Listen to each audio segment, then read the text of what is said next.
So నిజంగానే DOP గారు, రాంబాబు గారు చాలా హార్డ్ వర్క్ చేశారు. వీళ్ళిద్దరూ కష్టం ఈ సినిమాలో కనిపిస్తుంది.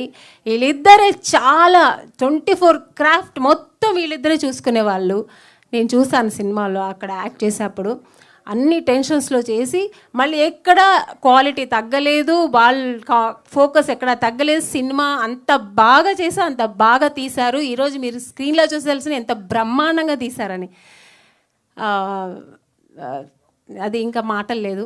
కానీ అలాంటి ఒక సినిమా తీసి ఈరోజు అదంతా మనతో పాటు ఇలా సెలబ్రేట్ చేసుకోవడానికి మన డైరెక్టర్ గారు లేరు. అసలు చాలా బాధగా ఉంది. సో దాని తరపున నేను వాళ్ళ శ్రీమతి గారికి కృతజ్ఞతలు అండ్ నమస్తే చెప్తున్నానండి. థ్యాంక్ యూ అమ్మా, థ్యాంక్ యూ సో మచ్. ఎప్పుడూ రాంబాబు గారు మీతోనే ఉంటారు, మీతో కలిసే ఉంటారు.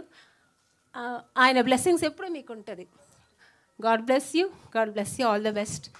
ఎప్పుడూ బాగుంటారు. మీ ఫ్యూచర్ కూడా అంతే బ్రైట్గా ఉంటుంది.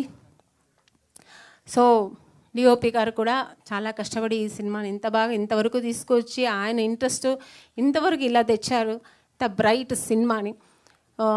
అలాగే మా ప్రొడ్యూసర్ గారు ఎక్కడ ఇందాక కుమారక్క చెప్పినట్టు ఎక్కడ ఏ ఆర్టిస్టులకి ఏ కొరత లేకుండా ఫైనాన్షియల్ కానీ మనం ట్రీట్మెంట్ కానీ భోజనాలు కానీ ఏం అడిగినా వచ్చేసేది. పెద్ద సినిమాల్లో కూడా మాకు అటు ఇటు అవుతుంది కానీ చిన్న సినిమా ఈ సినిమాలో మాకు అలా జరగలేదు.